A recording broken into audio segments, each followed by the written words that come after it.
Ayan, good morning mga boss. Ngayon natin sisimulan yung pinuntahan natin ng isang araw na kisame, tsaka tiles. Sa Betano? Sa Betano? Ayan, dito na si Tito Alan. Yung motor niya na lang sasakyan natin papunta dun. Total malapit lang naman. Dito lang din naman yun sa barangay namin. Ayan, papunta na tayo dito mga boss. Malapit lang naman.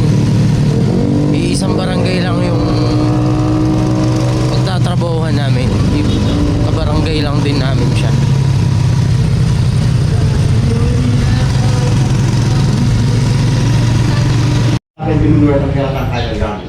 Ayan mga boss, nandito na tayo sa sa kikisamihan natin tsaka itatiles.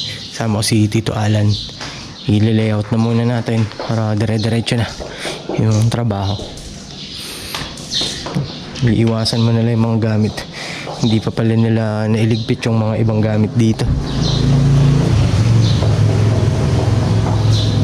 I-layout na kukunin yung pinaka-standard ng ceiling kung kakayanin. Kung hindi, kung hanggang saan lang aabot yung ceiling niya.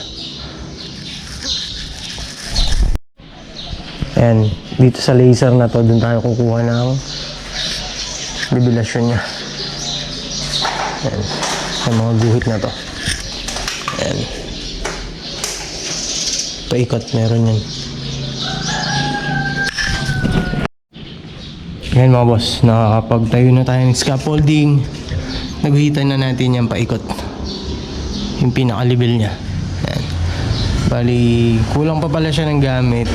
Wala pa siyang concrete nail, drill bit. Ayan. Tapos nilabas na natin mga nandito, mga nakakalat. Tapos eto na yung P45 natin sa wall angle. Tapos yung mga pinagtabasan nila sa spandrel, hindi na nailabas ng mga nagtrabaho niya. Tapos yan, meron na rin, may level na rin yan na andyan. Hindi lang namin na ipapasa pa sa taas para sa kisame natin.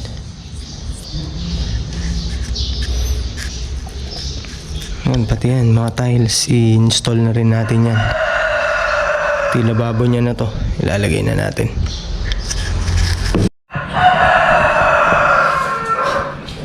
Nakapaglagay na rin tayo nung sa angle wall tsaka yung pinaka parlings.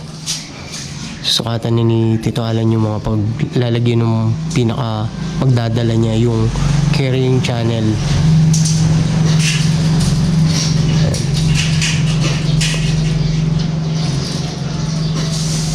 Tapos hardiplex na. Tapos huli na lang yung pinaka-design niya.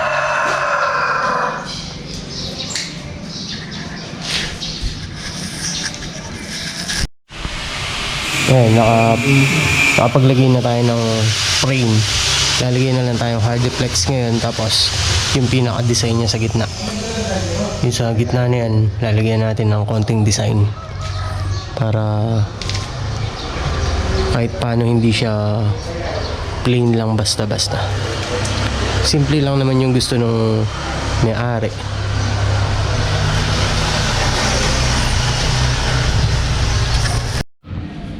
Ayun mga boss, nakapaglagay na tayong hardiplex. Nakadalawang hardiplex na tayo.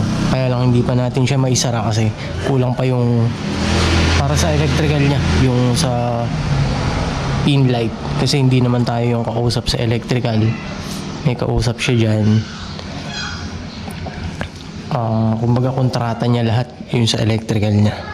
Kaya siya yung maglalagay dito. Ayan mga boss, dumating na yung nag-install na natin ng para sa mga pin light. Ayan. Lilipat muna tayo dito sa kabila. Dito sa pinaka ano niya. Parang sala. Ganyan. Ayan. Dito sa pinaka living room niya. Kaya ayan, kahit paano naman nakakatapos na tayo. Mag-electrical pa siya ulit dito. Tsaka dun may pin light tsaka cove light. Maglalagay siya rito. Ayan. Ayan. Uwi na muna tayo. I-quote natin yung sa apartment. Ay hinihintay na tayong magpasa. Kumbaga tayo na lang yung hinihintay para mabuksan yung mga folder nung dalawa, bali tatlo pala kami. Yan, bubuksan sabay-sabay yung folder namin para malaman kung magkano yung magiging price ng bawat isa. Yan, gawin muna natin yan habang hinihintay natin ilagay yung electrical dito na materyales para sa apartment. Lahat ng materyales isinulat na natin, kaya lang wala pa siyang pieces na nilagay. Hindi ko pa nilagyan ng pieces kung ilang peraso siya lahat. Tapos ito yung papasa natin, tsaka pati total cost, lahat ng gastos niya ilalagay na rin natin dito. Lahat nung nilagay kong materialis dito is mga standard, tapos mga sa electrical natin, electrical tsaka plumbing, sinama ko na rin dito. Lahat ng electrical natin is mga branded na wire, breakers, lahat ganyan ang nilagay natin. Tsaka yung mga pinto niya, panel door, spandrel meron din siya. Tapos meron din siyang tatambakan yung buong lote na 450 square meter, tatambakan siya.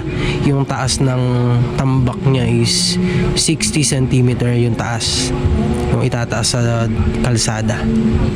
Yan, isasama na rin natin sa compute yun. Tapos ipapasa natin bukas. Hihintayin natin kung anong magiging resulta, kung sa atin ba or hindi. Pagka hindi nagustuhan yung price natin, hindi mapupunta sa atin yun. Ganun na lang mangyayari dito. Pero mga nagtanong-tanong din naman ako sa mga kakilala nating engineer, tapos yung isang architect na kakilala din natin, nagtanong din ako, nagbase na lang din ako dun sa price nila at nagbaba ako ng konti. Depende na lang yun sa isa pang magpapasa ng quote kung magkano niyang kukunin. Kasi eto, sinisigurado ko mga materialis niya is mga talagang yun na yung pinaka standard na materialis. Kasi nagtanong-tanong na rin ako sa Pampanga yung mga price nung lahat ng materialis na to, kung magkano umaabot. Doon ako nagbase, tapos nag-plus na lang ako sa labor. Yun, kaya halos alam ko na kung magkano siya uubusin. Bibigay na lang natin sa kanya to, tapos hintayin na lang natin yung tawag nila. Kung tayo tatawagan, thank you, kasi panigurado makukuha natin. Pag hindi tayo tinawagan, ibig sabihin hindi sa atin. Ganun na lang. Hanap na lang tayo ng panibagong magiging trabaho. Ganun lang. Para may mga maging trabaho yung mga ibang kasamahan natin. Kasi kami ni Tito Alan, tapos si Edwin, sasama na rin natin dun sa sa ginagawa natin ngayon sa kisame tsaka tiles. Kasi si Tito Alan, pag i-install ko na siya ng tiles niyan, kasi konti na lang yung gagawin ko sa sa kisame, design na lang. Pero may tumatawag din sa akin sa Angat, Bulacan naman. Titingnan ko rin yun kung gaano kalaki yung papatrabaho nila. Yan, papasok ko muna to. Bukas naman tayo ulit magbibideo para sa tiles installation tsaka final nung design na ilalagay natin.